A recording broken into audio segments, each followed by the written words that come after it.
Hi, there it is. Took a couple of minutes, but you're live. Pops up on the screen all of a sudden. I tried to bring it up on my laptop as well, which is probably not the easiest thing in the world. But welcome to the Sunday service that's on a Saturday this week with me as your lovely host. I know it's Saturday. Hello, Vauxhall Madness UK. How are you doing? I can't pronounce your name, but hello. I know it's Saturday, but I can't do it tomorrow. So just not to freak anybody out, right? But if you're watching this today, tomorrow is Mother's Day in Ireland, right? And so I can't do it tomorrow. I'm gonna have to take the wife out somewhere. But look after your mother and look after your wives and look after the women of your life because you only get one chance around with those guys. So that's tomorrow. Hi, Mian Sham. I can't read your last name. Sorry. What do you think of the Range Rover Velar? I think it's Range Rover Discovery, Range Rover Vogue, made more reasonably priced. Maybe. That's a hard one to do. I haven't driven it yet. It's very hard to determine what way a Range Rover is going. They've got expensive owners, Everybody wants to make money from these things, and it's kind of hard to do that when you only sell a handful of cars. So you have to make them a little bit more affordable, and so that's where I suppose a lot of Range Rover stuff comes in. Cheers, I have a coffee here, and I have water here. I've got everything here, so we're laughing. Right. The stream's not busy now, so if you've got a question, get it in now, because once it gets busy, it gets pretty hard, really hard to keep up with this one. Afternoon, Darren. How are you doing? They're all starting to come on now. It's not quite 2 o'clock, so probably why people are not freaking out. Hi Bob, did you like the Renault Megane Grand Coupe? We actually call it sedan here in Turkey, where it was built. Is it built over in Turkey? Oh, it is, of course, built in Turkey. Yeah, Renault do have a plant in Turkey. I forgot about that one. Yeah, it's really nice. Very, very, very pretty cars that Renault's putting out at the moment. Some might say even a touch of the luxuriousness when it comes to what Renault are doing at the moment. And that's okay. I can live with a bit of luxurious, as long as I don't forget where they came from, which was being affordable, decent, honest hatchbacks and saloon cars. My father owned a Renault 12, an original one back in the 80s, late 70s, 80s. Renault's Talisman. Renault's Talisman? What's a Renault Talisman? Is that the saloon version? Oh, it's a GT, the one we have called GT. Yeah, Kia Stinger, whatever it's called, is looking very good actually. Yeah, Kia's doing some great stuff. It's because it got a European designer. I can't remember his name now, but I actually met the guy. He's really nice. He's the managing director of Kia now. Used to be the chief designer for Volkswagen and Seat, and he designed my Seat Leon actually, I think. But he's really nice, and he's very clever. Renault 18 was a brilliant car. My brother owned one of them. He used to drive it so fast, like the thing was like flying on. It was like driving blancmange. Very soft suspension, but very fast. Had the gear shift on the dashboard, which was really cool. Oh God, here comes the crowd. You're not very quiet today. It's Saturday. It's a blue sky day in Ireland. Beautiful day out there right now. I would do this in the lawn, but it's a bit noisy at the back at the moment because there's things being mowed and stuff happening outside, so I can't really do it outside, so I have to do it in here. Bob, what is 7-seater? Mazda CX-9 or Kia Sorento? Which one's good? Kia Sorento is my preference of those two. Mazda CX-9 doesn't quite work in this country. The suspension's not quite set up.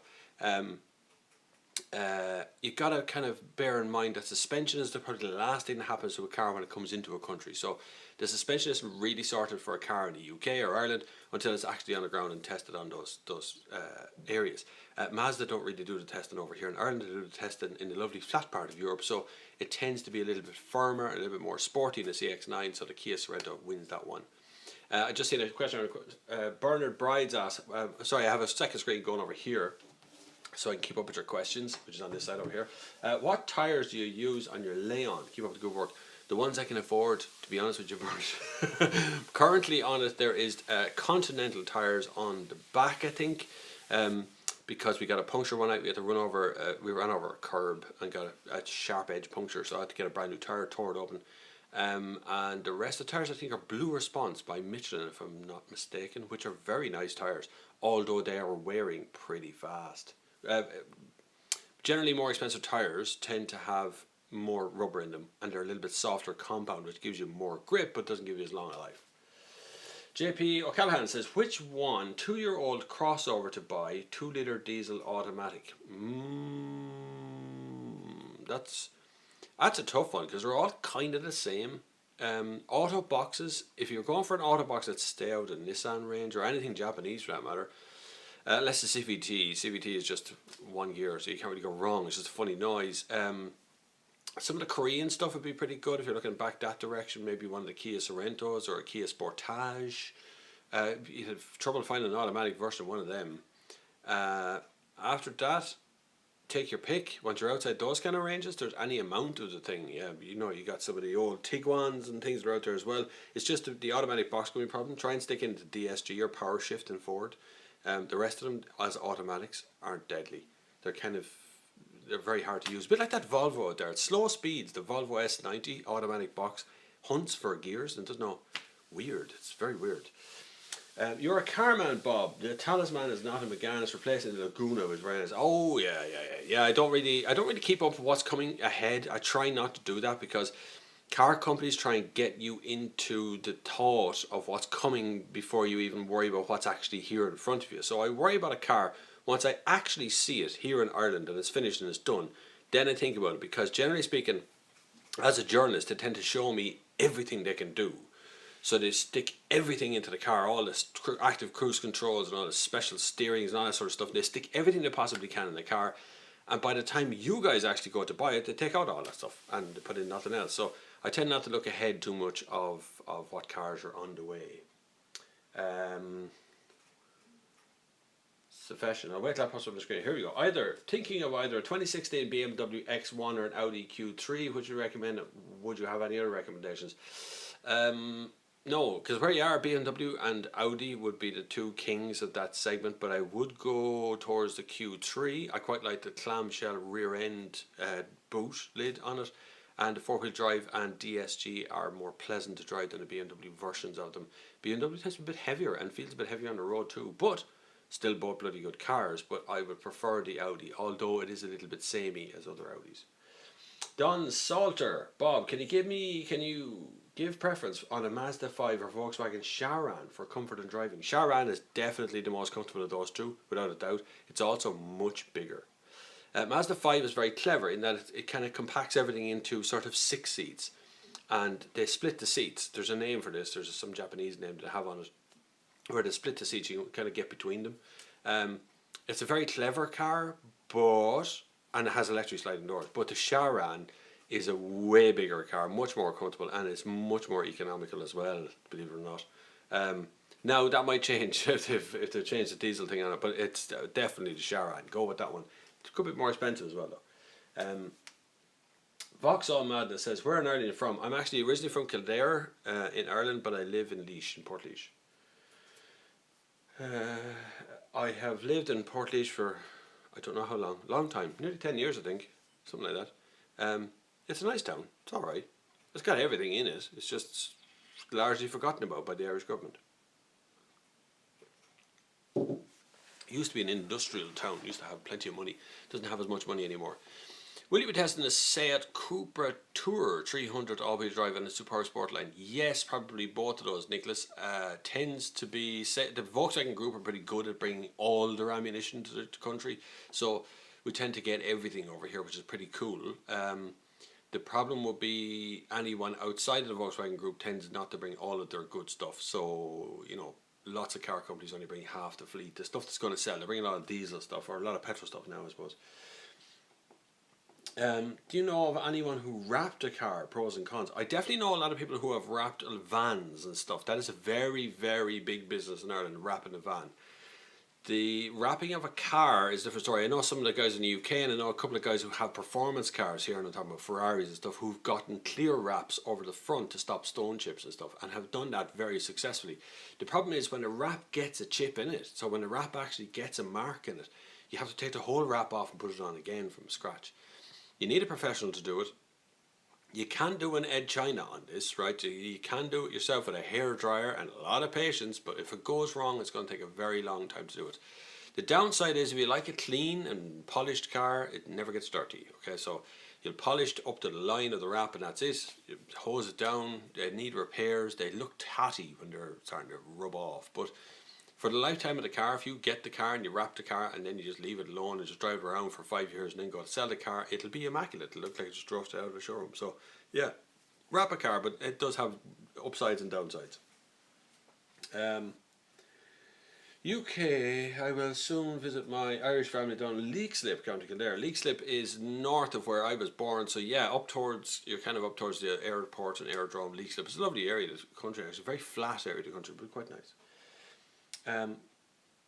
Opinion for Audi A4 and BMW 3 Series. You were right after 4 and Audi A4. Now on an E320, I saw differences every day. You're almost the only one from the media that support the choice. Good job. No problem, Auto Motors.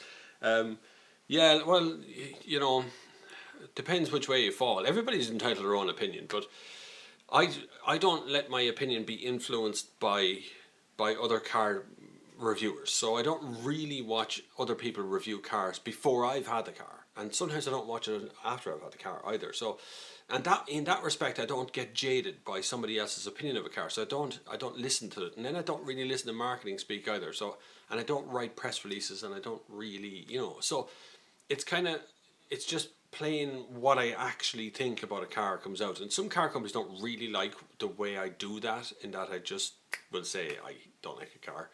And other car companies really love it because I like their cars, and that's they're very happy.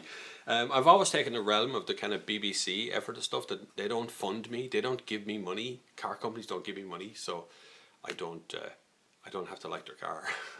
That's just the way it is, lads. Devastated that he's gone from Wheeler Dealers. Yeah, JP, you're dead right. If you didn't hear this news, the big news, Wheeler Dealers is a UK based show, but it's been worldwide for a good few years. But when I started watching, it was a tiny little show tucked away to the edge of Men and Motors or something it started out at, where Ed China used to teach us so much stuff about fixing cars and repairing things and changing and servicing and oiling and painting and all this sort of stuff. And he did it every week for 13 seasons, right? So 13 odd years the show has been running. It's grown to a massive thing, and Mike Brewer has done, and I know Mike, I've met Mike a couple of times. I know Ed as well. I met Ed at a big show in the UK. I met him and we had a great crack. But he's really tall, but he's really one of the nicest guys on television, one of the nicest men I ever met in real life as well. Really pleasant fella, and now he's been absolutely screwed out of it by a new company, a production company, who took over the filming and the making of Wheeler Dealers. And so he's left the show, and he's got a channel on YouTube. Ed China didn't put anything up for ages. Now he has a video up there explaining why the new production company took over, wanted to reduce what Ed China was doing in the show. He felt that was an integral part of the show, and I believe him. I absolutely believe that part of the show was the best part of the show. Mike Brewer part of the show was the kind of boring end of the show, if you want. The Ed China bit was the part that actually enthused me about cars and mechanics, and maybe a little bit less frightened about doing stuff as well. So it's a great loss to the show. Ant Anstead is taking over the show from the Ed China part. I seen Ant Anstead on something else, and I didn't gel with him. He's just too kind of laddie for me. I know he's a master mechanic, I'm sure he is, but Ed China was a teacher. There's a very big difference between being qualified to do something and being able to teach that thing. Very big difference. And Ed China had 13 years of teaching us how to fix bits on cars, and so it's going to be a great loss to Wheeler Dealers. Unfortunately, it'll be another show that'll be lost, the very same as Top Gear has been lost to us now, guys. I'm afraid it's just gone. I'd love to get involved with one of these car shows and just show them where they're going wrong, bring that passion back into the cars again, but well, they don't like doing that sort of stuff. Rob Bruton asks, you mentioned about high mile Octavia. Yes, that will be coming. That high mileage Octavia thing right now there's stuff being advertised on TV about it, and they want me to have a look at that after that. So yes, I will be doing the high mileage Skoda Octavia. I don't know how many miles it's got now. I don't even know if it passed the last NCT, but we'll see. Hi Bob, looking at downsize, a second family car. Currently have an 09 Auris, need space for 2 kids under 3. Fiesta, Clio or Polo second hand. What would you recommend? Any suggestions? Out of your list, I'd kind of fall between Fiesta and Polo. Although Suzuki do some nice little cars as well, and they're very reliable. I kind of I have a soft spot for Suzuki a lot of times. The Swift and things is coming, new Swift coming very soon, but the older ones are still there. Fiat Panda, do you ever look at a Fiat Panda? That's definitely worth a look. I quite like them. If you could get one of those in a 1.1 or 1.3 litre petrol, you have a really reliable, honest to God car. They're quite nice. If they're looked after, they're quite nice. That's for Adrian Hogan, by the way. I was just seeing your name on the screen. Just so you all know as well, we're still going strong on Patreon. Patreon.com/the next gear if you want to support what I'm trying to do with this channel, which is to remain completely independent from any cars or car companies, and to make sure the car companies cannot buy it out or start buying advertising space. I'm also looking for a channel sponsor, so if you're a business or if you're a business person and you're currently watching this live stream, get in touch with me, bobflav@thenextgear.com, and we'll talk about sponsorship options. But you cannot be a car company. You can be a car supplier like a tire company or an insurance company or something around the edges of cars, things that I don't review. But if I review your stuff, you can't sponsor the channel. I'm trying to keep it absolutely right the way. What's for Wikimama, good name. What's the one car that isn't on sale in Ireland that you would love to see on sale in Ireland, and why? Some of the American stuff would be quite good over here. You'd be surprised how much a market would be if they had any sort of a reasonable petrol or diesel engine in them. There's nothing really I'd be anxious to get over here. I'd love to see some of the Russian stuff, some more unusual thing. Tesla's here now. Tesla's getting a dealership up in Dublin. I saw somebody put a picture up on Reddit the other day from Dublin of the actual dealership getting its signage up. Now, I don't know if it's a full dealership or it's just going to be a support group or whatever. That's already here. It'd be nice to have an actual Porsche dealer in this country. We have lots of Porsche stuff in the UK. We do actually sell a number of Porsches here. They are the affordable kind of sports car out there. So it'd be nice to see some of the Porsche guys come to Ireland. Mainly because we should have more performance cars. We have some of the best roads in the world, some of the best testing roads in the world. Absolutely. So we should have more performance cars out here. Wikimama says, hats off from Australia. It's midnight. I know. We always get to Australia. We always catch the tail end of Australia on this live stream. It's quite nice at the 2 o'clock mark. Just say hello from Germany. Hello, Germany. That is from 2012. I can't pronounce the rest of that. I didn't have space to ask you about it. C-Class 2012 face to feel better than A4 3 Series. I'd still go 3 Series on that one. 3 Series going to be the fun out of the two. C-Class still isn't quite there. The C-Class Coupe is, but the C-Class itself still looks a little bit too much like an E-Class for me. So I'd probably go with the 3 Series. A3 is quite good and I quite like it, but only in saloon. I much prefer the saloon than the hatchback. What about the 520 F10 versus A6 22-liter TDI from 2013? That's a tough one. If you get a Quattro A6, is better than a standard 520, but a two-wheel drive, front-wheel drive A6 is not as good as a standard 520. So it depends on the spec. If they're like for like and they're both like entry-level spec, I'd go to 520, but only if it's an automatic. The manual gearbox of BMW is rubbish. Nothing. I know you're all going to hate me for that one, but BMW manual gearboxes are crap until you get up to the top end, the sports end of stuff. But in a 5 Series, no, absolutely don't get a manual. 3 Series, maybe at a push, but I still prefer the automatic boxes. Hello, Bob from Romania. You're awesome. Thank you, Protector of the Republic. You're so kind. You were very awesome out in Romania. How are those Dacias going? Aren't they built out there? New BMW X5 40D or M550D 350. I don't know, JP. That's kind of complicated. X5 versus M50. X5 is nice, but it's kind of a poser's car, isn't it? Really, it's got kind of like sports wheels on and stuff. So it looks deadly, but you kind of get people looking at you going, what did you buy it for? Why did you buy a huge big thing like that just to drive it on the roads the whole time? Why didn't you just buy a 5 Series or, a standard 5 Series where you get like a proper road car?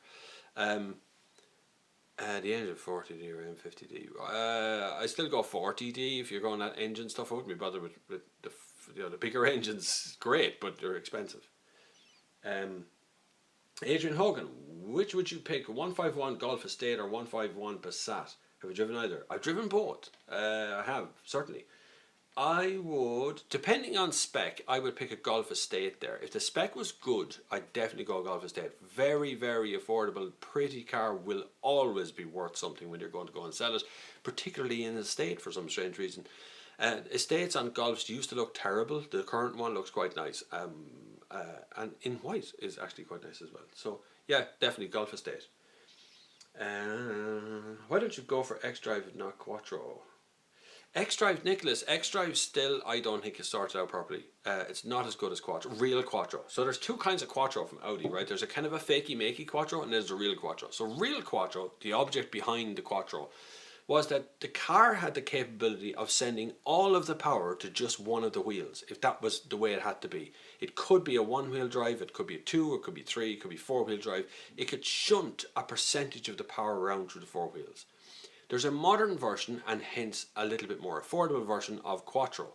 So it's a front wheel drive until the front wheels lose grip, and then the back wheels cut in as well, making it a four wheel drive. So it can either be two wheel drive or four wheel drive. And that kind of Quattro is a lot cheaper to make, and of course it goes on to basically any of the cars, the A3, the A4, the A5, the whole lot. X-Drive is something along the same lines. It's kind of a shunt of power around the place, but it's not quite all the power, and it can be changed around it. They're quite clever at marketing words like X-Drive, and then not telling you what kind of X-Drive it actually is. So bear in mind that there's different types of Quattro, even though they call them all Quattro, and there's different kinds of X-Drive, even though they call them all X-Drive. So there's the top end of it, which is the real stuff, and then there's the bottom end of it, which is more electronic slip differentials that do the job, which is a lot cheaper. I just skipped all the way up the page and missed all of the last few questions that have popped up on the screen, so sorry about that. What are your thoughts on the VW Golf GTD estate? I like the Golf, yeah, definitely. GTD is no problem. That's just a spec change, also suspension change, so it does make it a little bit more solid on the road. They're good crack to drive. They get loads of torque in a diesel, which is quite nice, but they are dirty and they are expensive to service, which would be the thing. Diesels are always more expensive to service than a petrol, so bear that in mind as well. If you were able to put your money down on any car, what would it be? Bloody hell. Don't know. I'd never be able to decide that. That would take me a lifetime to figure out what I was going to put my money down on right now. If I was changing the family car, if I was changing the Seat Leon for something else, I'd probably downsize the size of it because it's not really in much of use, and I'd probably go electric. And that would be, I don't know, a Leaf or something smaller. Even if I could get a smaller electric car, I probably would. Something quite small, even like one of those little Renaults, the Renault Zoe, something like that size. I'd be quite happy in that. We don't really do that much mileage. Out the day-to-day stuff going up to town with the kids and dropping them to school and stuff, it's all right here in the town, so we don't really do much mileage. So it'll probably be something electric that we go for. What do you think is the best all-wheel drive system? Quattro, the Audi Quattro system is an amazing system when you actually see it work. The old ad of the Audi Quattro going up the ski slope, that was a really good ad. Very clever marketing as well, but Audi Quattro it's got the heritage to go with all-wheel drive. It knows what it's doing. Subaru make an incredible car in the Subaru Impreza all-wheel drive. An absolutely incredible system, but it's very expensive and it's very hard to get in this country. Subaru is just not supported properly at all in this country. Who else makes a good distance? Okay, so when you get to the other end of the scale, you get up into the kind of Range Rover end of stuff. They make that's serious off-road stuff, which is not really four-wheel drive or all-wheel drive like Quattro is. Prius or Nero? Prius. Nero's pretty good, but I think Prius kind of has it. Prius has such a heritage of doing what it does, so we just let Prius do its thing. That's probably going to be the best way of it because the Nero is brand new to the market, and Kia's just feeling its way into the hybrid system. They've probably done what everyone else is going to do, which is copy everything the Prius does or buy in the parts from the other. But Prius, for me, definitely has all of the proper little hallmarks to be a decent car in the future, so definitely Prius. Nicholas Kennedy, VRS Tour is far nicer than GTD Tour. Nicer looking, yeah. In particular colours, definitely nicer looking. I wouldn't say it's better, performs better, or does anything like that better, but I would say it's nicer looking, alright, for sure. I have a curiosity. Which was your last 2 to 3 cars? Thank you. Just look over the last 2 to 3 videos, and that's the last 2 to 3 cars. First car I ever bought was a Datsun Nissan Cherry. It was bright yellow, canary yellow, proper one. It was taxed as a 1.3. It was actually 1.6. I didn't know that at the time, but it just was. I knew it after when I sold it. The engine didn't match or anything, the price of the engine. But that was the first car I ever bought. I can't remember the next 4 or 5. I had like a Maserati in there somewhere, an ancient, like a wrecked yoke. I had a couple of Fiats. I've had a couple of Alfa Romeos. I've had loads of cars over a good few years. I'm absolutely swapping car regularly. And then I bought a Leon like 11 years ago. I didn't buy anything else. Just stopped. Didn't bother. I hated buying cars after a while. Sorry, that's where we are now. Was there any 5-speed box and golf diesel? That is weight, Adrian. The amount of weight and cheapness is to cheapen the amount of thing as well, how much you're going to spend on it. 5-speed box is actually quite nice. 6-speed box is better if you're going to be on a motorbike quite a lot, but a 5-speed box is absolutely fine if you're going to be around town a lot. It's all down to price. It's always down to accounting, every time.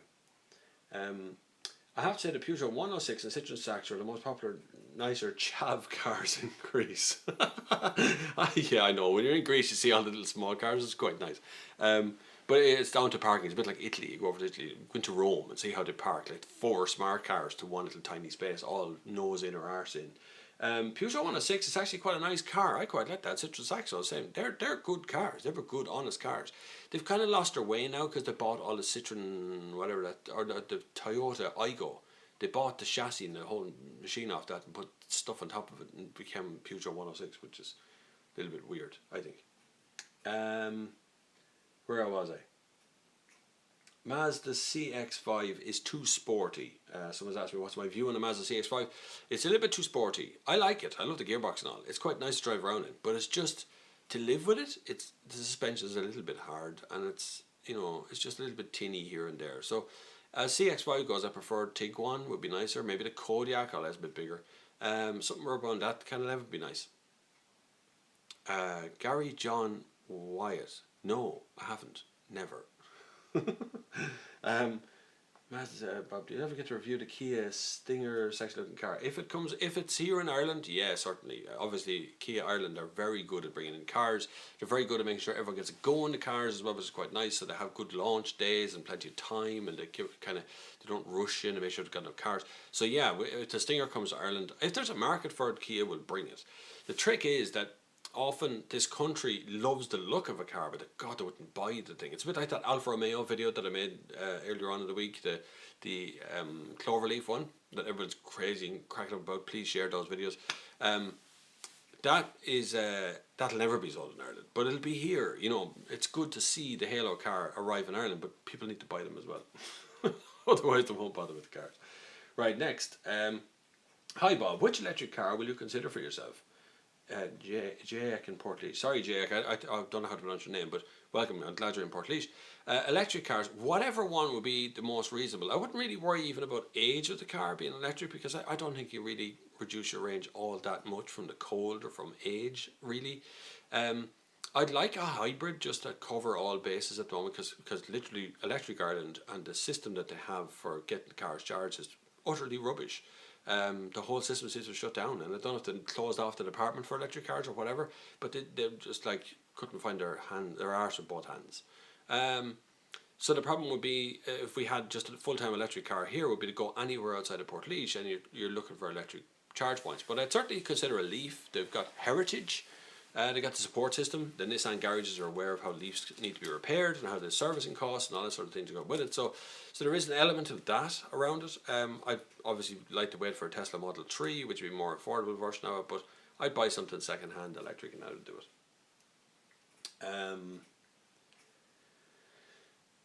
If you had to take your boyfriend out on a date, how would you pick him up in? My boyfriend, it's my wife, you mean? If I had to pick someone up on a date, would be a difficult one, I have to say. I don't know. Whatever car you got, you're not going to pick up anybody. Your car doesn't get you judged on your date. Trust me. What's your opinion on the best car bang for buck? There isn't a bang for buck. There's what you love. If you are passionate about something, that's like that Alpha Juliet the other day, the video I made the other day. I look passionate in it because I am passionate about it. I'm sitting here going, this is exciting. It's an exciting car. So bang for buck comes down to, I'd be just as happy driving a VW up 3-cylinder, 1 litre 3-cylinder engine yoke at 100% of its power all the way up through the town. You're going to get as much crack from doing that as you will of getting behind the wheel of a 5 litre V8. it'll be the same crack. It's just on a different level. So bang for buck comes for what you want from the car, not from what I think you need from the car. It's all about what you want from the car. If you want fun, you don't necessarily need a lot of power. Sometimes the underpowered thing is much more fun. A bit like a Honda 50, chicken chasers, motorbike. You can have great crack on that. You don't have to have a 500cc sport bike to have fun. So fun comes down to what you want to do with it, and that's the most important part. Don't forget that you can still support me on The Next Gear. You can make sure to support me on patreon.com/The Next Gear. Make sure you subscribe on this channel as well, please. While you're here, click that little red button down below that says subscribe. And right beside that is a little bell. If you click the bell, you get a notification whenever we're going to do one of these live streams. Then you get a notification as well after it, which is quite nice. Hold on a second now. Yeah, okay. Sorry for the video stop. Didn't see you respond. My wife had a 3-year-old Mercedes 350 diesel but needs replacing soon. What do you recommend? An ML 350 diesel. Is that old? 3-year-old? Right. If you're going from an ML to anything else, it's going to be an absolutely dramatic change for you, and I do apologise, because MLs are big, old, stubborn things. They're lovely, but they're really like old-fashioned these days. You're going to have to move sideways really into Mercedes as well, so continue in the Mercedes vein, look for something that attracts you in that range, or you'll have to move over to another German brand, because you're just not going to feel it. You're going to feel weird moving from a Mercedes to something like a Skoda or, you know, Volkswagen or something like that. It's very hard to move that direction, so your only hope is to go sideways from an ML, from Mercedes to Mercedes, or to Volkswagen or Audi or something.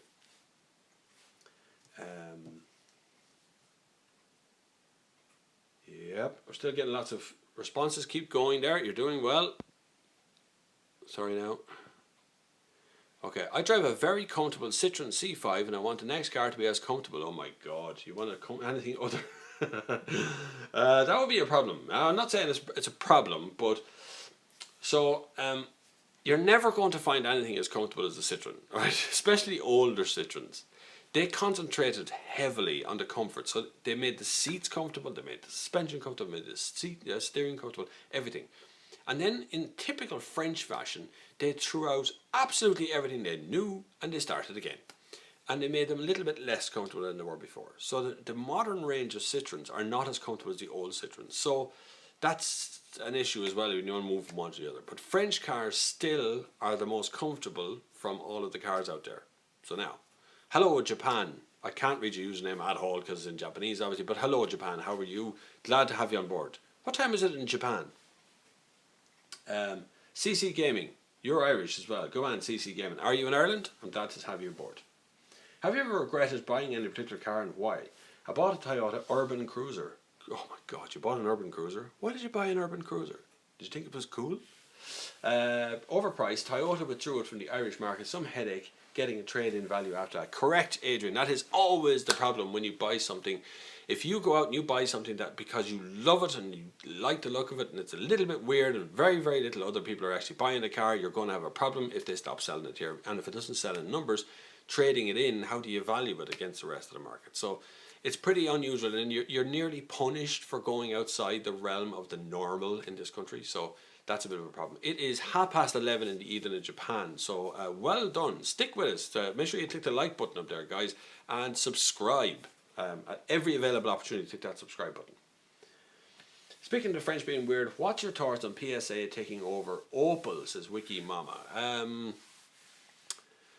It's going to be negative, I think, for the market. I think it's a positive for the car companies themselves because they'll be able to swap a lot of information and sell a lot of chassis to each other and be able to move business around and make both of them profitable. Maybe. It might bring Opel in a different direction. I don't know whether it'll win or lose. Let's see how it turns out. CC Gamer really wants a Nissan GTR. Why would you want one of them? Seriously, it's like alright on the track and pretty boring on the road. It's like playing PlayStation in real life. That's really what a Nissan GTR is. There's more fun out there than Nissan GTR. That would be very low down the priority level of fun now. Best Toyota I had was a 92 Celica GT4. Bloody good car, that 92 Celica. If you still had it in mint condition, it'd be worth a lot of money. Not many of them left, actually. Hi Bob, about to change the tyres on my car. What do you think is worth getting all season tyres? Yes, Patrick, it is. The problem is we tend to buy summer tyres in this country and we drive all the way through winter. And summer tyres are basically ineffective from about 3 degrees of road temperature, 4 degrees even. Even higher up. So when they're cold, they harden. They get harder, and the problem when they get harder is they get firmer and less grip on them. So when you hit the brakes, you slide further. That's really the problem with summer tires. All season tires still aren't perfect for winter, but they're better because they displace more water. So you might be better off trying to get the all season sort of stuff. I find the Michelin Blue Response are pretty good. Continental make a massive range of tires out there as well, all in Ireland.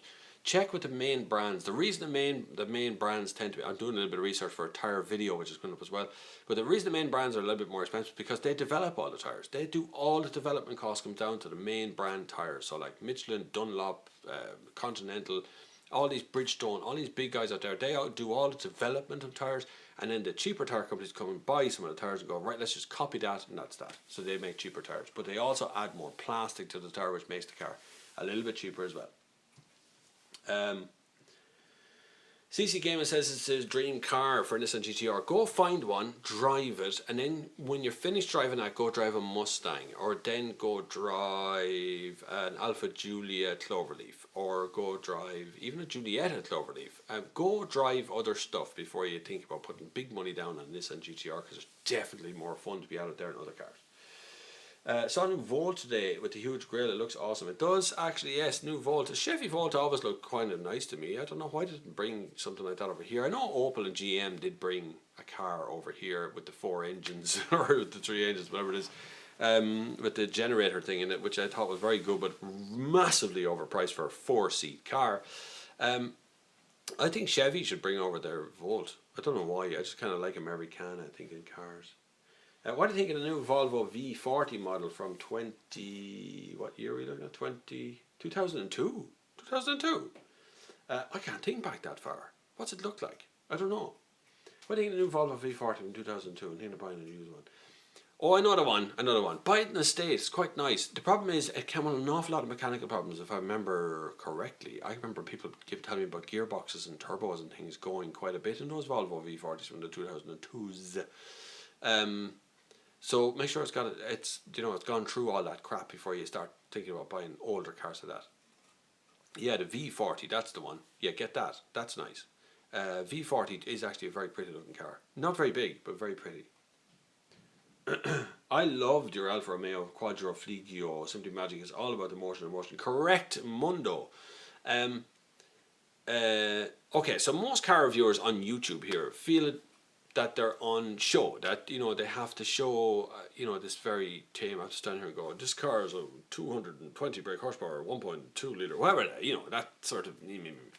A lot of people do that, and that's okay. That's just their style of reviewing. I don't care is the answer. I think it's just more fun when you deal with the emotion of a car rather than the kind of looking at the size of the engines or the horsepower, because like some of you watching this will not know the difference between 100 horsepower or 500 horsepower. It doesn't really matter. You don't know the difference between that because you haven't driven a car that's 500 horsepower versus a car that's 100 horsepower.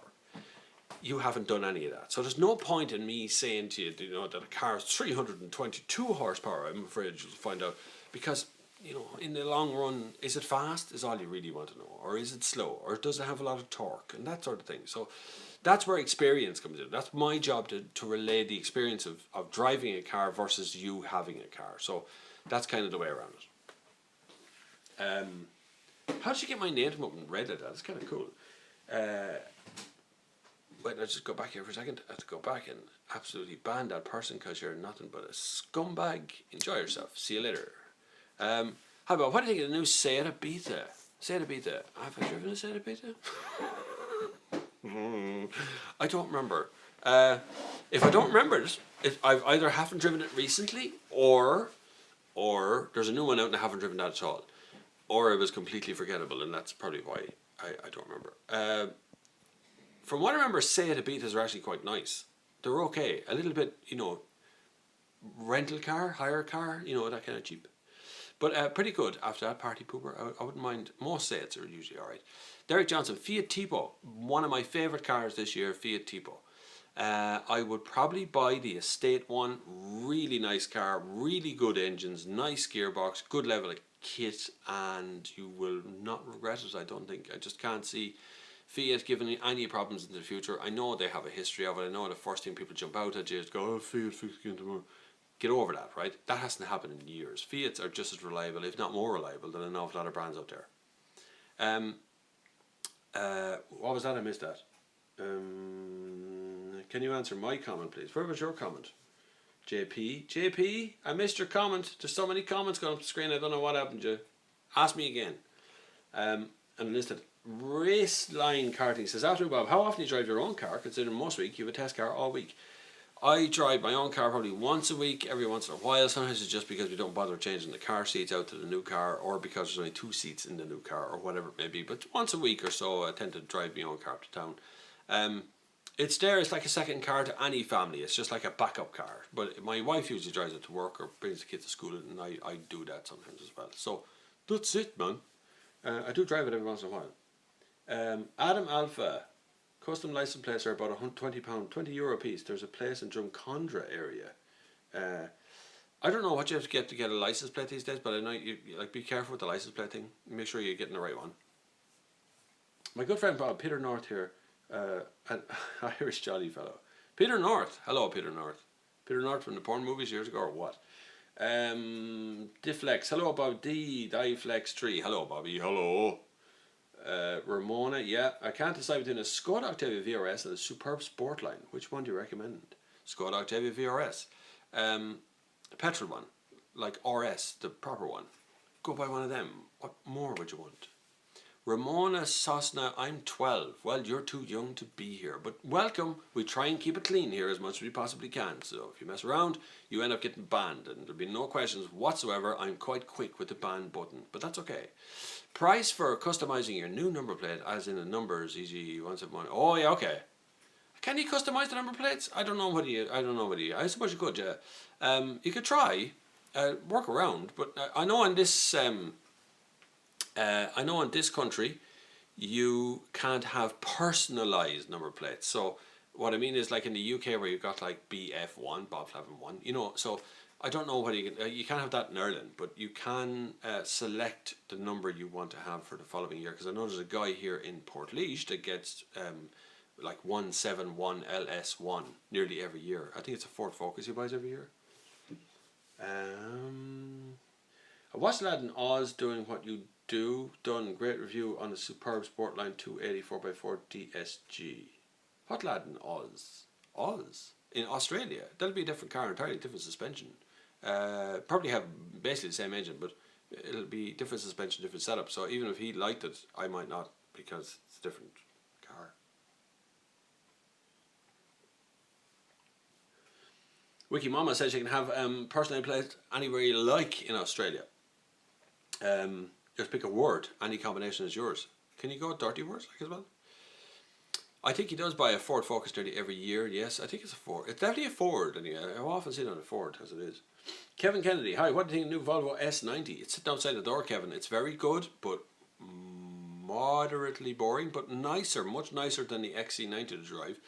The one I'm driving, funny enough, lacks a reversing camera. I'm not too sure why its reversing camera is not on it, but you can do without it. It's got parking sensors and stuff, but the parking sensors are quite lackadaisical when they come on. That's really.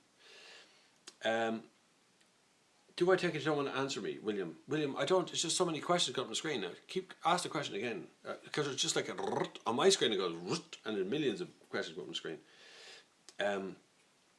Peter North, if you want to make a potato recipe, all you need to do is get some potatoes, peel them, put them in a pot, boil them till they're soft, mash them, put some butter in, milk in, cream them, and eat them.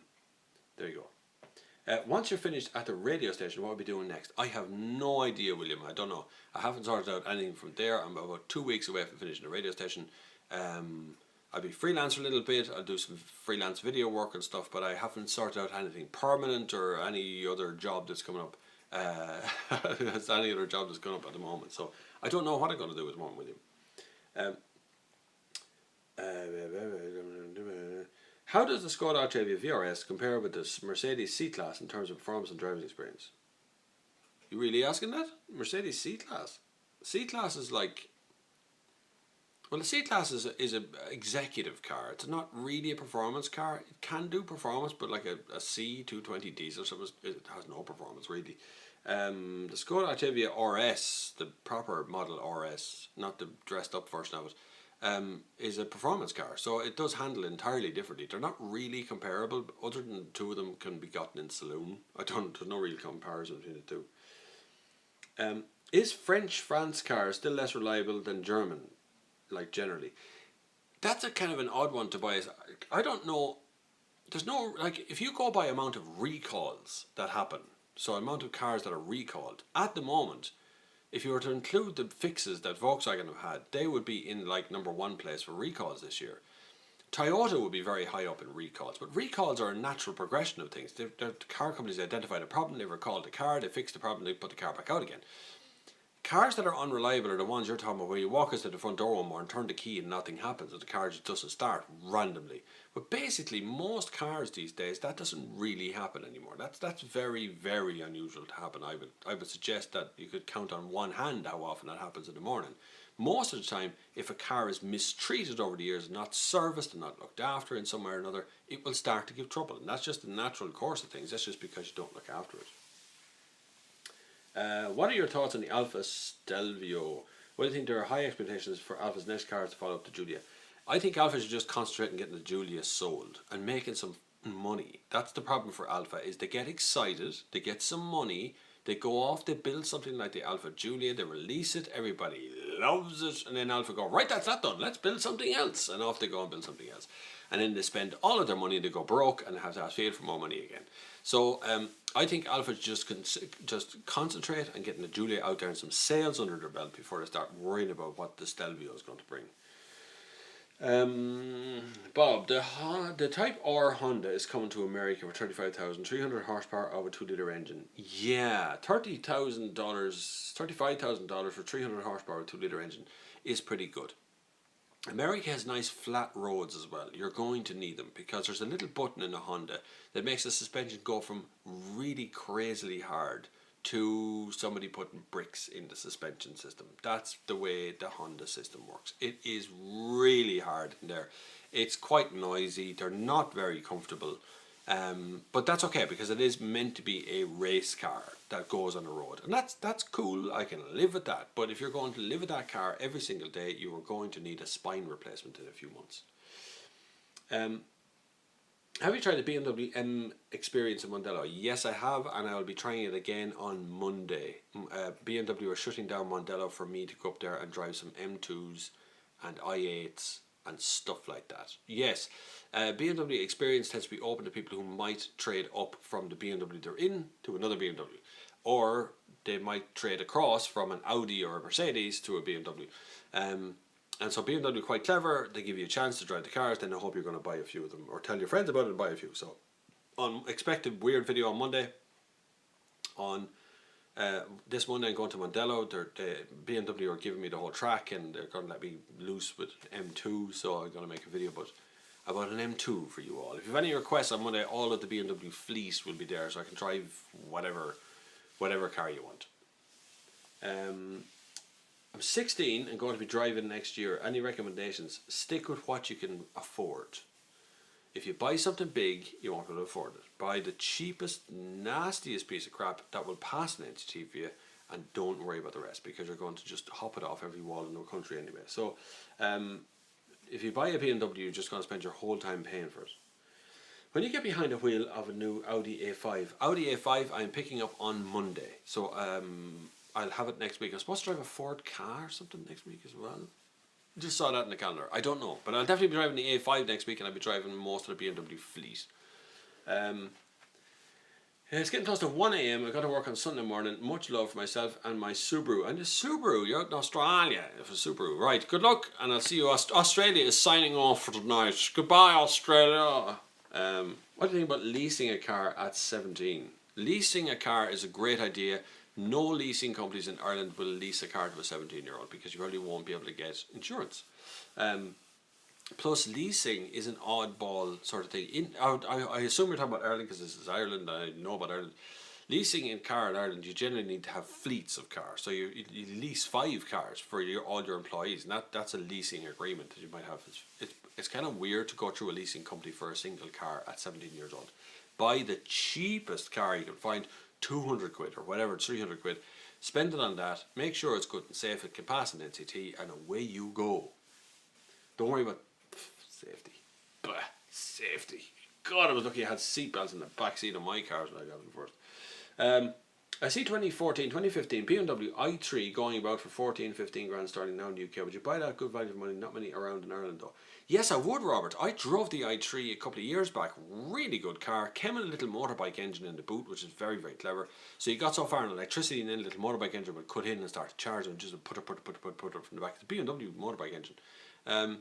Really, really nice car. Really well made. Big drawback was to open the back doors, you have to open the front doors, and that was a big issue for me with kids. But besides that little issue, it was a really pleasant car to drive, made as an electric car. If you can get them on with the little engine in the boot, sort it. If you can't, it doesn't really matter. The range on them is quite a distance. In Greece, you can lease a car as a private owner, not a company. There's a bit of advice for you Greek people who are watching out there. You can lease a car in Greece, and just as a private individual. That's pretty good. Has there been a car brand that has surprised me in the last year or so? Surprised me. That's an unusual word. Mercedes, maybe. Mercedes has done great work in the last 12 months to 2 years, launching piles of brand new cars. They kind of lost a little bit of focus a bit because they just have so many different new cars now, but they still surprised me on how quick they responded to the updates that everybody wanted to get rid of the grandfather look of things and really bring it modernise. So Mercedes would be the biggest surprise at the moment. Toyota, in the direction that they're going, has been a good surprise as well, in the way that they're moving towards petrol and hybrid, and what they've done in that respect has been pretty good as well. Do you think Toyota will counter Honda's Type R with a Supreme GT? No. Toyota is cleaning up its act. If they can make a fast hybrid car, they will. But if they can't, they're not going to try and go after the Honda Type R with a big, powerful petrol thing. They're going to try and keep ecologically sound, I think. Why are Volvos so expensive in Ireland? I had a look at the new V40 with a few options, 40 grand. Any reason you think it would be expensive? Premium, this is much less. Jack 1, that is a bloody good question. Why is Volvo so expensive in Ireland? Expensive is a subjective word. So first off, if you say something's expensive, I might not think it's expensive. But Volvo, first of all, is a premium brand. So it competes in the segment with Audi, Volkswagen and Mercedes, right? So it's got that level. So if we just leave that out for a minute. In this country, you get charged VRT, which is vehicle registration tax, on every single option on the car, including safety equipment. Okay, so we pay an extraordinary tax in this country for safety equipment. Now that is why someone like Volkswagen, who got 5 stars for a Tiguan in Europe, by the time the car goes on sale here, it's missing the crash detection system because the VRT knocked it out. So your government is charging you for safety equipment, but they charge you for options as well. So safety is not sexy. That's the problem for Volvo, has been for years. It's not something you can touch and feel. It's not, a crumple zone is not something you can get excited about. An airbag is not exciting. Even the crash detection systems that are passive, they're not exciting. It's just a camera on the window. You don't really see it. It only becomes exciting, and it becomes exciting at that moment where you're about to rear end something else. And that's exciting. Now, if we were doing VRT properly, we would just charge it on optional luxury extras. So on things like leather seats, or things like heated seats, or heated steering wheels, or whatever, that sort of sunroof stuff. We would not charge VRT on safety equipment. It's the very same as charging value-added tax on condoms. Doesn't make any sense. They're not luxury items, so it shouldn't be charged on cars. And the reason that Volvo is usually a little bit more expensive than the 3 brands that it markets against, is because of all the safety equipment that Volvo put in as standard. So nothing gets exciting until you crash into it. So now you know why Volvo tends to be a little bit pricier, or in around the same region. They do their best to be level with them, but in around the same region as the Volvo, as the Audis and all the rest of them out there. Thank you, Peter North. I know I'm a great man. I do try to be great in the eyes of all of my gods of pornography, but well done, Peter Norton, being here. Just watch F1 qualifying. If you have any interest this year, I haven't had an interest in F1 since Michael Schumacher's days. In fairness to him, and it's not that far back. But God, seriously, like the one with the most money in F1 wins. That's 99% of the races, and there's for 85 laps of some place, you'll see 2 overtaking maneuvers. It's like, oh God, you know. I would much prefer to watch, let's say, off-road racing would be good. Rallying would be really good because you watch that live, really good crack. BTCC, that's always good crack. Rubbing is racing, boys. They always crash into one another. Good crack, that. Hi Bob, given a choice, would you buy a fully electric car or go hybrid instead? Given the range, so it depends on where you live and how far you have to cover to get where you want to be. Sometimes electric car will, well, say 90% of people could be fine with just all electric. Just a standard all electric Nissan Leaf will do exactly what you want it to do. That's 90% of the population straight off there. But there are people out there who want to go a little bit further, and they will need a hybrid, because after hybrids you need to go a little bit further again. Next, do I have Snapchat? Yes, my name is Bob Flavin on Snapchat, just like on basically everything else. But apart from Instagram, on Instagram I'm at the next skier. But on Snapchat it's just Bob Flavin. You'll find me there. And I do snap, not all the time. Like, I'm not a consistent snapper, but I do snap a little bit. Nice to have a question that isn't involved in cars. If you import a car from the UK, will you have to take a big hit when it comes trading in here? No, not at all. It's the very same. Once you get the new license plate on it and an Irish car, you'll take no hit whatsoever on it. Although a car dealer will go, it's an English import. Oh, not too sure about that one. Yet that car dealer has imported every single car, and the second-hand lot has come from the UK. So, no, don't worry about it. Sell it privately. Who cares then whether it's the UK or not? Protector of the Public says, Bob, what do you think of the electric steering in new cars compared to the old school hydraulic steering? Electric steering is absolutely gorgeous when you don't really want to drive. You're not a day early there, George Falls, you're bang on. If you don't really, electric steering is really good when you just want to go home, right? And in everyday driving, it's pretty good. Some car companies have got it bang on. Right, they've got a good job doing it. Other car companies still struggle a little bit with it. I would say Kia there, Hyundai, they struggle a little bit with electric steering. Overall, it's good. It saves weight in the car. Really, if you want to feel like you're driving something, get into an Alpha 4C and see what it's like without power steering. See if you can just move the car forward without rolling first. I was taught to drive that you never turn the steering wheel unless the car is rolling forward or backwards, whichever. And then you can get turned steering wheel. So I was brought up without power steering. My first cars were all in power steering. I learned to drive from my father at 8 years old in a factory, driving a Ford Escort van.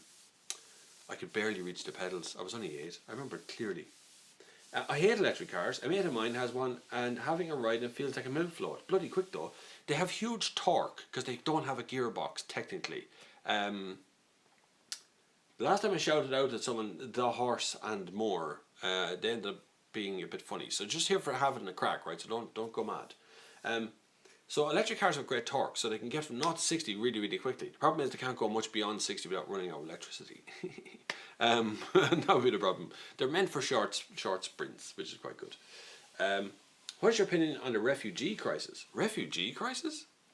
There isn't a refugee crisis. The only crisis exists in your mind that's been created by the media. A refugee crisis suggests that somewhere, somehow, we're all in crisis and these people are invading us. They're not. They're just moving. We all did it. Irish people have done it for years. We move in herds. We all of a sudden, Australia is full of Irish people, but we're not refugees.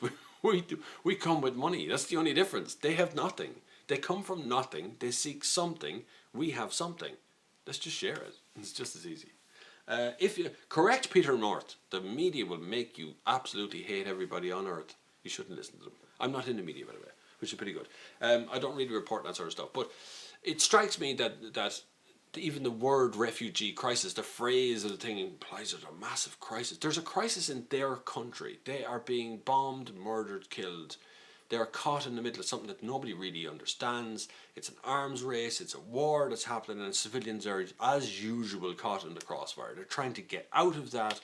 we're terrified in this part of the world. They're coming here to take our jobs. All our jobs are gone. Don't be so crazy. The jobs are gone. The jobs, you have to compete with the jobs out there. People move around. 10 years ago, piles of Polish people came to this country. Piles of Latvians and Estonians and people from Hungary. And they're all here. They're all working jobs now. They're my neighbours. They live around me. They weren't called refugees because they came with money. They came to fill in the jobs we wouldn't do and couldn't do, because our own people had gone on to America and Australia and invaded those countries and taken jobs from the Americans over there. So this goes on all of the time. They will bring their own thing. It's not a crisis.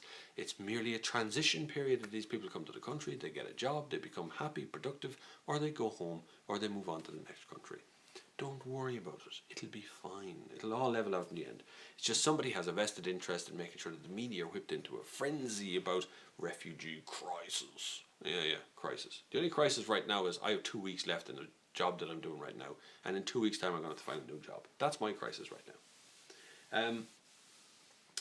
S90 D5 all-wheel drive Geartronic, €57,312 with taxes, and without taxes 36 grand. Correctamundo. Between VRT, VAT, and just general optional extra stuff, it's doubles, nearly doubles in price of all cars. So nearly all cars start out. If you got a 10 grand car in the UK, by the time you pay VRT and VAT in Ireland, it's 22, 23 grand. But we all put up with it, and you all put up with it as well. So you got to do something about that. When your Leon review coming, as soon as I get a chance to actually stand still, I make a video every single day, so as soon as I get a chance to stand still, probably it'll be after I finish in Midlands 103, in the premises I'm working in now. Once I finish there, I'll probably have time to do something at that point. Don't forget, patreon.com/the next gear. Support this channel, support the free speech that I have here. You have to support. If you don't support, it's going to be a problem. You can also send me money through PayPal. You just use my email address, bobflav@thenextgear.com. That'll find me on PayPal. I appreciate every single penny that's been given to me so far. Loads of people have already started to give money. It's been absolutely fabulous. You give whatever you can, as much or as little as you can, and it's patreon.com/thenextgear. $2, $5, $10. If you can submit more than that, I'll come around to your house. You can have a live one-to-one chat with me as well through this means if you want. That's one of the rewards. Another reward will be you get to see some of the videos first. You also get to allow me to have independent free speech, because the audience is growing on this channel absolutely massively, which is bringing me to the attention of a lot of international crowds, even Alfa Romeo, Italy. The originator company tweeted me the other day as well, saying they were watching the video. So it's bringing me a lot of attention from other channels, but doesn't bring me any more money. Why not get into politics? ESPN does now. Everybody has an opinion. I love opinions. Opinions are good. I don't care if someone has an opinion. They can have an opinion on absolutely everything, and I will defend to my death their ability to have that opinion. But if you don't have an opinion on something, there's something wrong with you. So it's very important to have an opinion on anything. My great-grandfather came through New York from Ireland. We were slaves also. People don't realise this. Correct.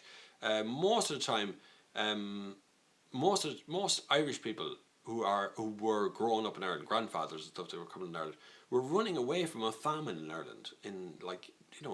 We had nothing here, nothing. We were wiped out. A million people were dead on the side of the road. They were sent over to the US to get out of the way, sent over to Australia to help build it, sent over on prison ships and never heard from them again to build Sydney and Melbourne and places like that. So Irish people have been, spread far and wide. At the same time, nearly 40% of the world claims to have Irish heritage, so I wouldn't really worry about it. Where were we? What year was VRT brought in? Why, Bob? Can you get 280 Superb here? VRT was brought in by Bertie Ahern. Look him up, former Taoiseach. His group brought it in from peer pressure. The car companies themselves were suffering because people suddenly realised that you could take a ferry to Amsterdam, buy a left-hand drive car in Amsterdam, like we drive here, right-hand drive like we drive here in Ireland, and bring it back to Ireland for cheaper than you could buy at a local dealership. And the local dealerships freak out. They went in a group to Leinster House, and said we have to protect the country. We have to protect it. We can't have this. The EU has opened all the doors for all these cars to be brought in from anywhere in the world. We need some sort of protection in the system, so they brought in a special tax called vehicle registration tax, which meant if you brought a car to Ireland, you'd have to pay a special tax to get a license plate for it. And that tax is basically illegal. Basically. Drove a Kia Ceed Sportwagon, a lot of wind noise, turning irons, poor build quality. Kia Ceeds don't have poor build quality. It could be the tyres that are on it originally was brand new. Or what have you come from as well? So what is your experience of cars? Remember, I drive probably 200 cars a year, right? The average person out there buys 5 cars in their lifetime. Okay, so the experience can be vastly different from one to the other. How's your running going? Do you run marathons? Beautiful day for a run. I was out early this morning. Also could be back for the chat. Good man, Adrian. Keep up that running, my boy. Yes, I was out for a run yesterday morning. I did 10k. You can actually see the video from yesterday on my channel, which shows me running. I did a 10k in, I don't know, it's on my watch here, 6 something. I did a little over an hour already for 10k. Love it. I haven't done a marathon. I did 4 half marathons last year. Pretty close together. And I also ran with my friend Emma Comerford in Midlands 103. We ran what's called a 12 runs of Christmas. So we ran 12 kilometres a night for 12 nights straight. Every evening for 12 nights. Which was 150 something kilometres, whatever that is, over the 12 night period. I was wrecked by the last one. But we raised €1,000 for a local charity here in Tullamore called So Sad. And we got little t-shirts printed and everything. It was a really great experience, and I love running. Yes, I do really enjoy it, especially on a day like today. I'm going to wait till it all cools down a bit outside. It's like 15 degrees out there now, and I'll go for a run later on this evening. I try to run every day if I can. What is that white round reflection moving on the wall behind you? There's a white reflection. Oh, I see it over there. Yeah, look at that. I see that little dot there moving on the screen. It's actually up there is a little disco ball, a little tiny disco ball that we put up, and the kids love it. It's hanging up there, and whenever the sun shines, it starts to go around. A little disco ball goes around, so it's quite nice. That's really cool, seeing it on the wall. I didn't even know it was there. People in Greece basically voted someone who they thought would be different and would make something different. He brought hope, and then he became prime minister and just betrayed us all. And now, politics is a bollocks of a game. That's what it comes down to. The majority of politicians will tell you black is white if it gets them elected. And that is our major problem in Ireland, and has always been a major problem in Ireland. We listen to the campaign, the spiel at the door, the guy tells us all the shite that they're going to do for us, and they come with their little leaflets and they hand you stuff and they go, we will change this, we will do that. And it just gets them elected. And once they get elected, all they want to know is how to get re-elected on the next one.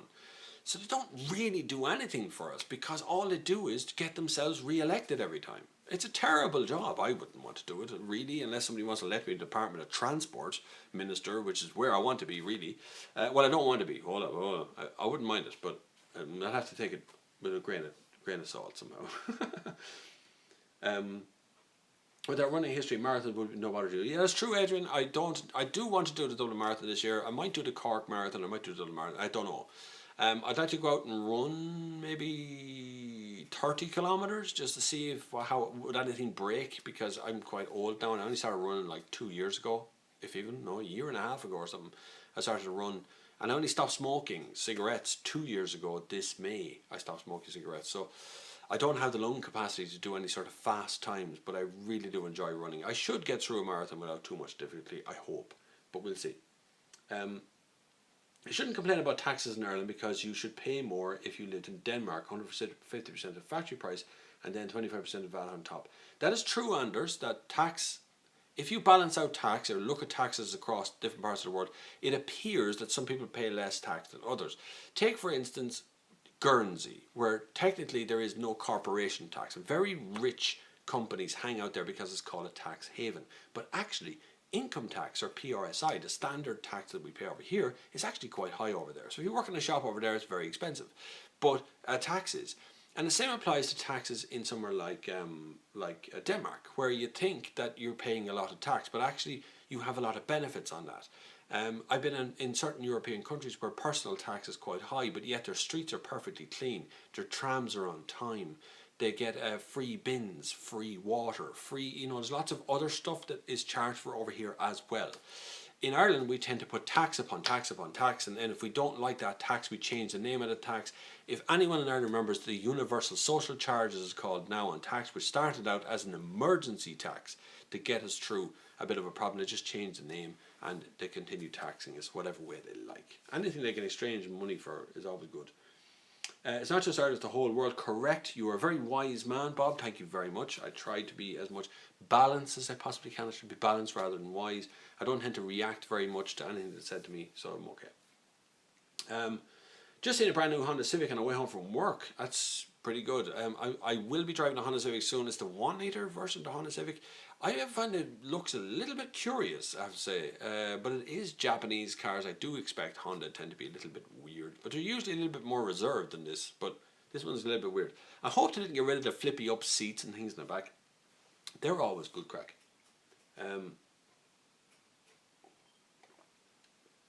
I love Alfa Romeo, says, I can't pronounce your name, but afraid to buy one due to reliability issues. Are they any better now? No.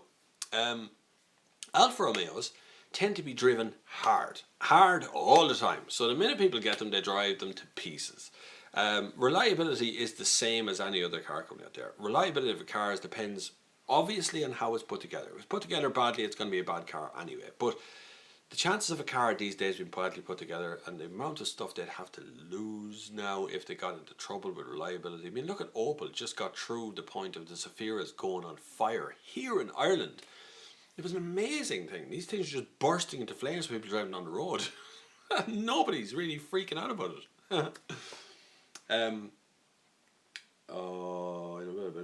Hang on. Anders Christian, I mean the car tax. What about the car tax? Jack Wan says the new Honda is hideous, in his opinion. Oh, good, you're entitled to your opinion, and I will defend it as much as possible. George Falls, well done, George. See, George is an Alpha man. George owns an Alpha there. But anyway, Alphas are reliable as any other mark, as long as they are looked after on his fourth with no major problems. Correct and true. If you look after a car, if you buy a brand new car, and the only time the bonnet opens in that car is when a light comes on the dashboard, then that's not looking after a car, okay? That's expecting millions of moving major components of a car to look after themselves. You need to look after the car from start to finish. That just doesn't mean bringing it to a dealership and getting it serviced. That means, for yourself, looking at the car under the bonnet and trying to get the car together and do what you can.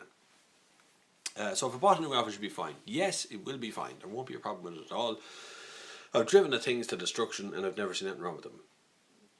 Remember that old Skoda diesel? Yep, that review is on the way, that old Skoda diesel. It is, we have to get together with a camera crew. I'm trying to get a friend of mine, Kevin Catron, to film it as well. So we'll have drone footage and all. Look, it's going to be a great little movie. I'm really looking forward to it, but it does require a bit of planning, and that's always a problem.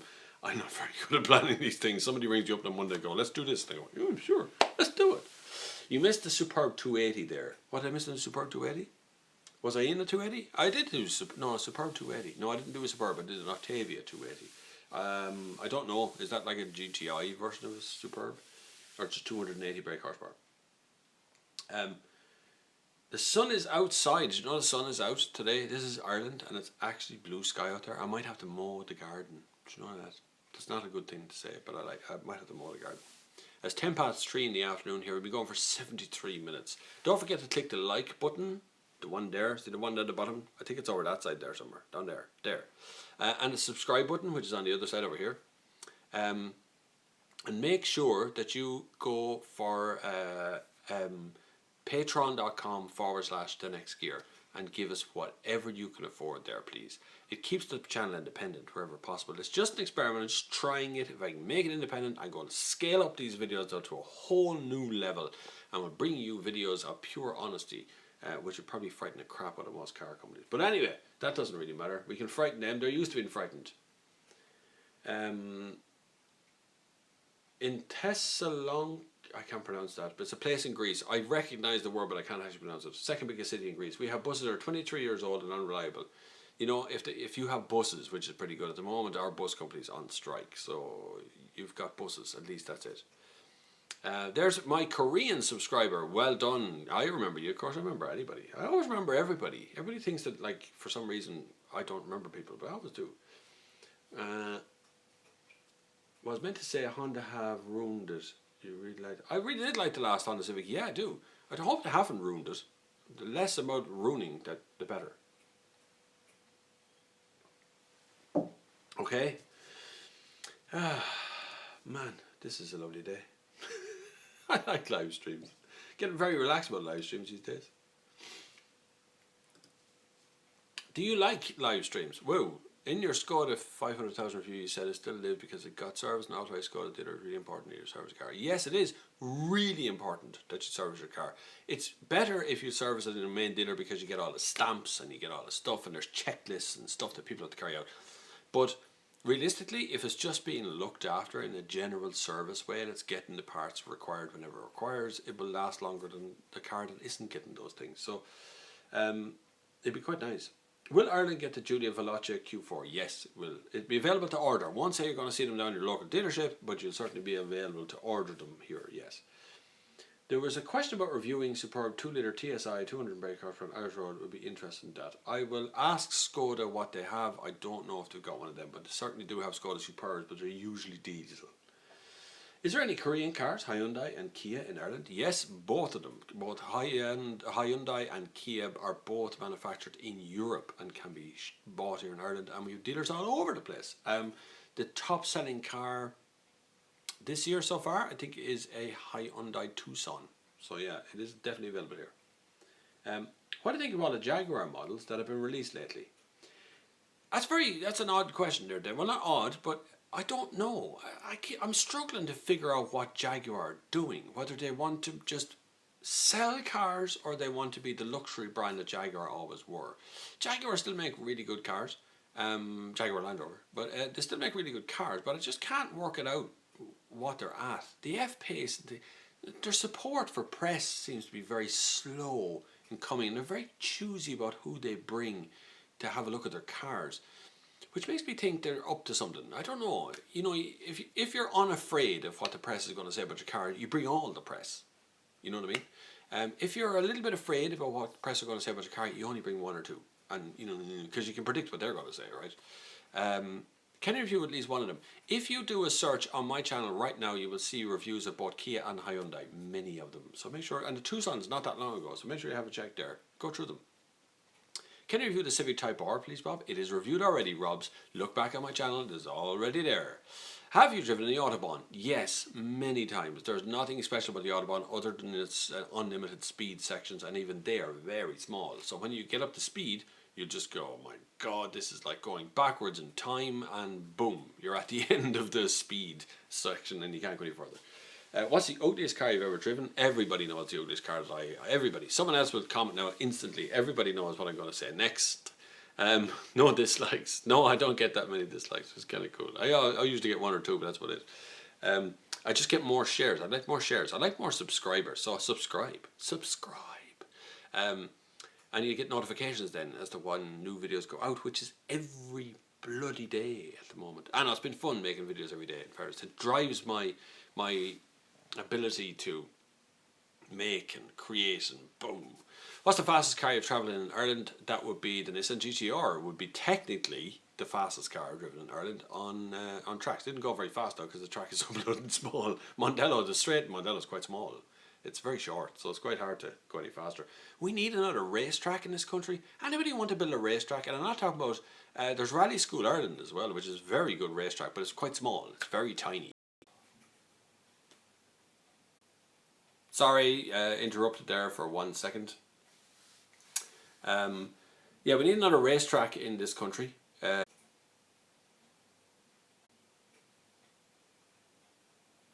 That's amazing. Phone call came in the middle of that. It just shut it off and came back on again. So I'm terribly sorry. I didn't miss that. No, you're all right.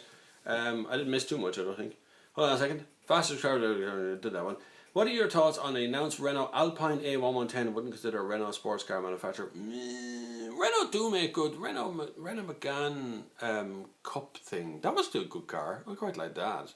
I don't know whether they can go back to the Alpine days or not. It's very hard to predict what they're going to do. If they've got enough money, they can do anything they want. But Renault aren't renowned for having a lot of money. Check out Harry's Garage on YouTube. He's an advisor of SO Special Vehicle Operations for Jaguar Land Rover. Worth checking out. If he's an advisor for special operations vehicle and Jaguar Land Rover means he's paid by Jaguar Land Rover, which means he is biased towards that company.